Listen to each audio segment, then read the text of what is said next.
Olá, turma! Eu sou a professora Leila, de Educação Física, e hoje nós vamos trabalhar o conteúdo de esportes adaptados.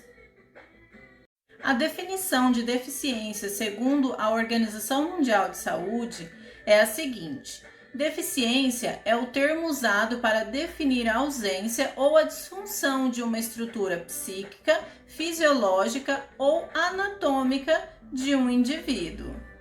Os tipos de deficiência.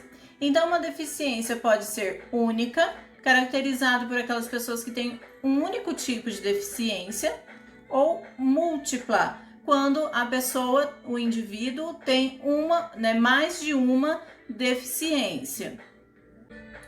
Agora eu vou falar um pouquinho para vocês sobre cada um desses conjuntos de deficiência, iniciando com a deficiência visual, que ela é definida como a perda total ou parcial da visão, sendo congênita ou adquirida.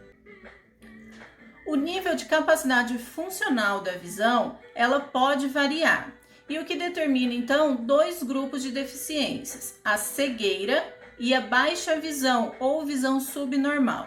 A cegueira é quando a pessoa não enxerga absolutamente nada e a baixa visão é quando ela ainda tem algum grau de visão.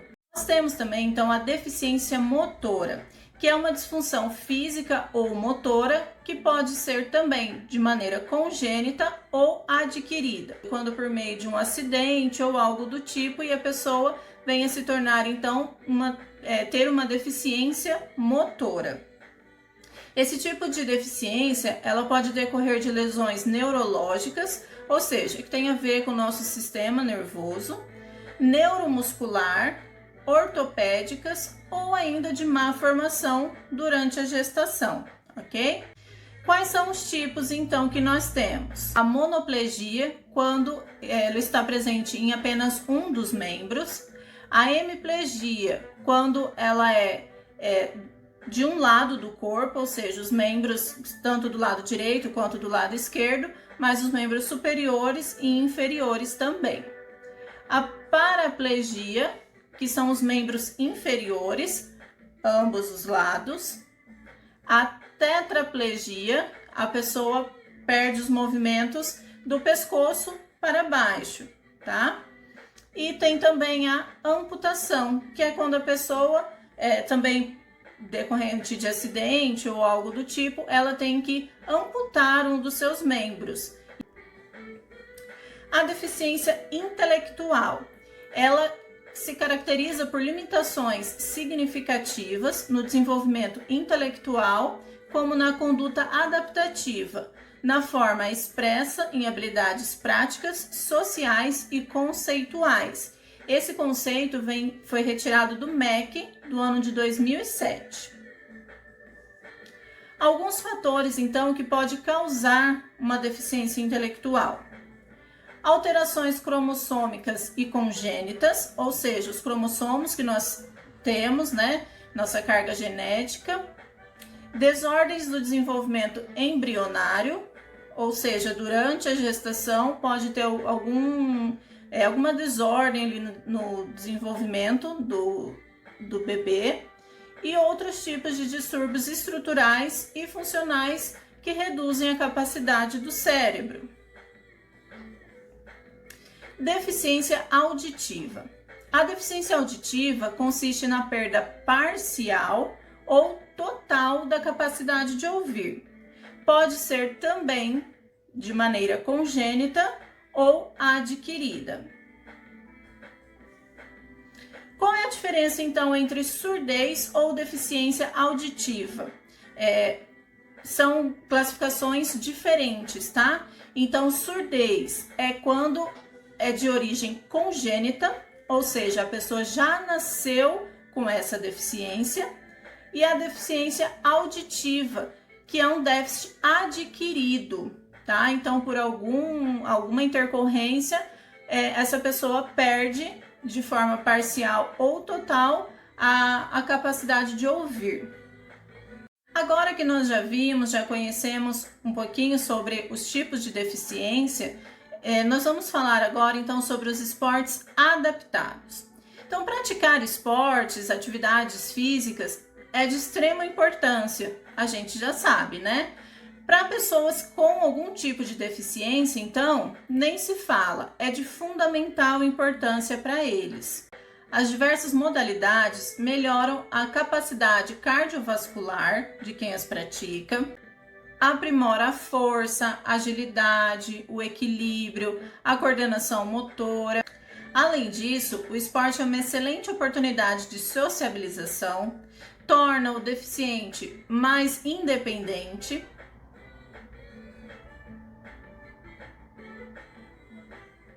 melhorando assim a sua autoconfiança e a sua autoestima. Os esportes adaptados, eles são relativamente novos. Eles surgiram na primeira década do século XX. As primeiras atividades competitivas dessa maneira, elas eram voltadas a jovens com deficiências auditivas e que participavam de modalidades sempre coletivas. Alguns anos depois foram adaptadas atividades para jovens com deficiência visual, especialmente a natação e o atletismo. Para as pessoas com deficiências físicas, o esporte foi adaptado ao final da Segunda Guerra Mundial, lá no ano de 1945, quando os soldados voltavam para os seus países com algumas mutilações decorrentes, né, às batalhas, a guerra enfrentada e outras deficiências também. No Brasil, essa prática é ainda mais recente. Ela surgiu por volta do ano de 1960. Os esportes adaptados. Então, o paradesporto forma atletas com deficiência de alto rendimento, competidores internacionais que disputam jogos como os Parapan-Americanos e as Paralimpíadas. O nosso país está cada vez mais conquistando seu espaço nessas competições. Recentemente, os nossos atletas tiveram o melhor rendimento brasileiro nos Jogos Pan-Americanos de toda a história, com 257 medalhas, sendo elas 109 de ouro, 74 de prata e outras 74 de bronze. Então foi o país que conquistou mais medalhas. O segundo lugar foi o Canadá e ele não chegou nem à metade das medalhas de ouro das brasileiras, com apenas 50 medalhas conquistadas.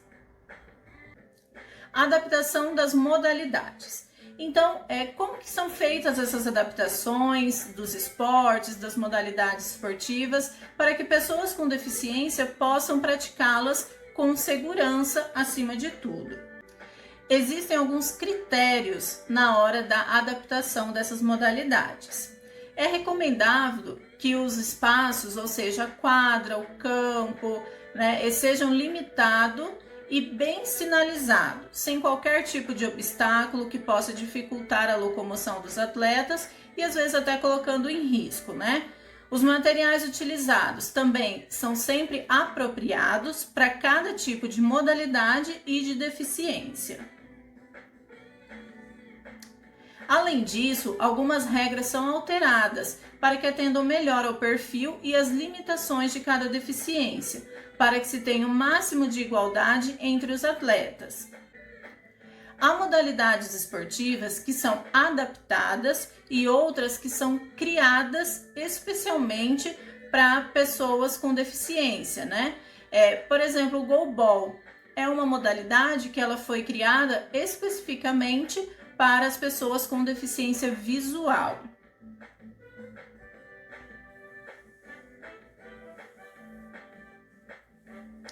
Aí aqui nós temos então algumas das modalidades que são adaptadas conforme a deficiência.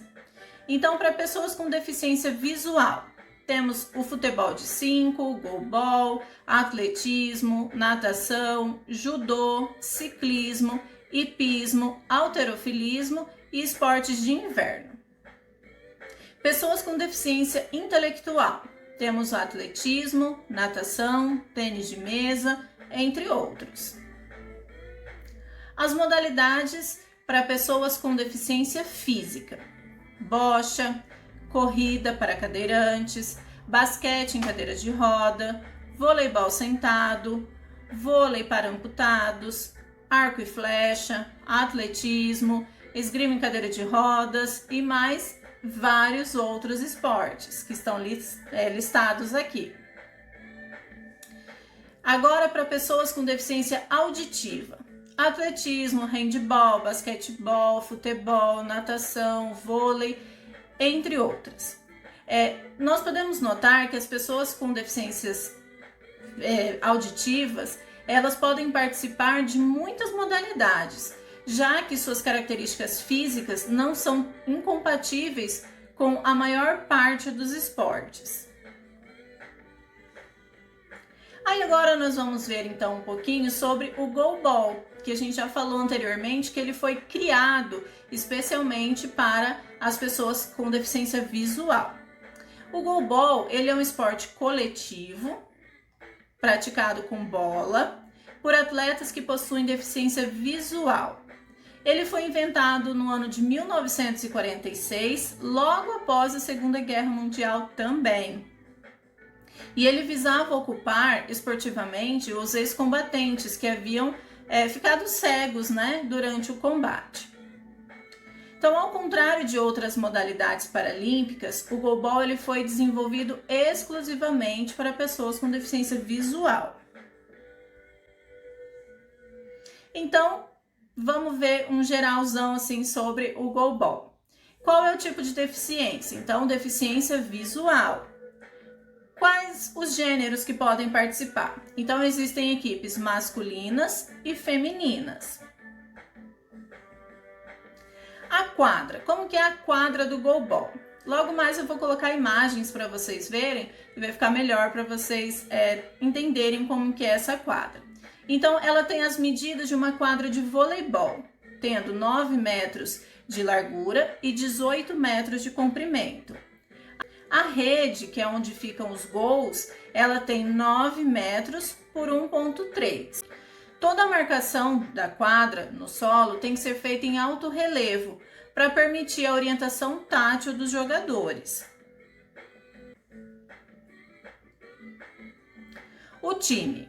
Então, como que é composto um time de goalball? Ela é composto por 6 jogadores, sendo 3 titulares e 3 reservas. E como que são feitas as substituições?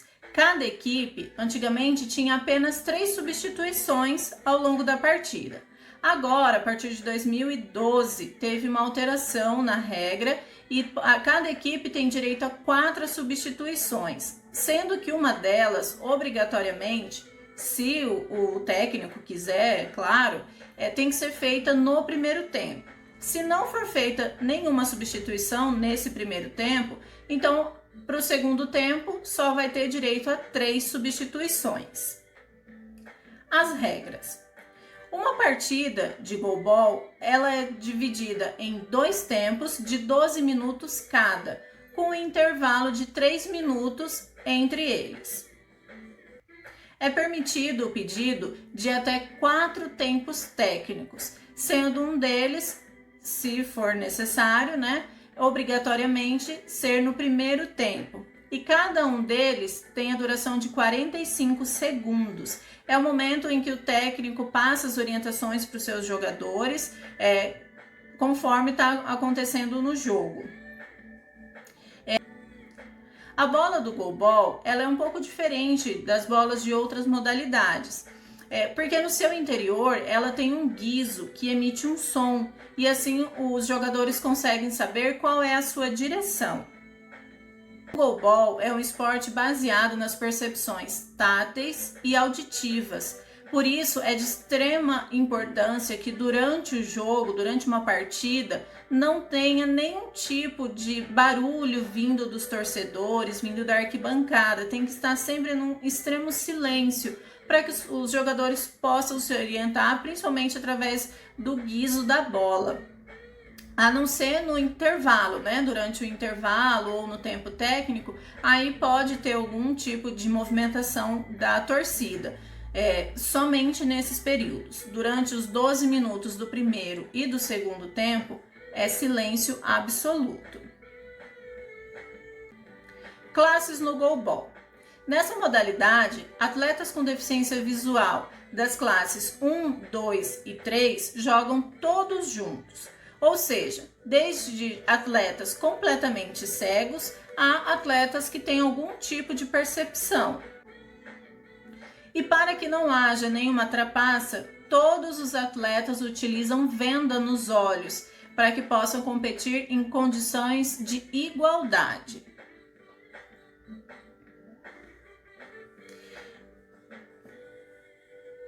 Quanto às classes, então, nós temos a classe B1, que são os cegos totais ou com uma percepção de luz apenas, mas sem reconhecer o formato de uma mão a qualquer distância. Então, desde perto ou de longe, se esse atleta não reconhece uma mão, ele é da classificação B1. A classe B2 são os atletas com percepção de vultos. Então, eles têm algumas percepções além da luz, né? Eles são capazes de perceber vultos. Então, eles são da classificação B2. Já a classificação B3 são os atletas que conseguem definir imagens, né? Ou seja, eles não são completamente cegos, eles têm uma baixa visão, que eles são capazes, né, então, de definir imagens. E aí, esses daí, por conta dessa classificação de atletas, que todos utilizam as vendas. Assim, jogam todos de maneira igual, tem igualdade entre eles. Ou seja, nenhum deles vai ser capaz de enxergar nenhum movimento durante o jogo, que aí pode, de repente, contribuir, né, para o seu jogo. E agora nós vamos ver, então, algumas imagens do goalball. Aqui nós temos a quadra. Então, vocês conseguem perceber as divisões que eu havia dito lá atrás. Área neutra, área de ataque e a área de defesa, tá? Então, os atletas podem se movimentar por todas essas áreas. Nesse marronzinho em volta da quadra é a área de escape. Então, é uma área que tem entre a quadra e o banco de reservas, torcidas, por exemplo, tá? E essa azulzinha aqui é a bola, então, do goalball. E é dentro dela que tem o guiso e por esses buraquinhos aqui que sai o som que eles utilizam para se guiar, né, de maneira auditiva. Mais umas imagens aí, então, no momento que o atleta está se preparando para fazer o lançamento da bola, essa imagem aqui. E aqui é o momento da defesa. Então, uma equipe fez o lançamento e essa equipe está defendendo.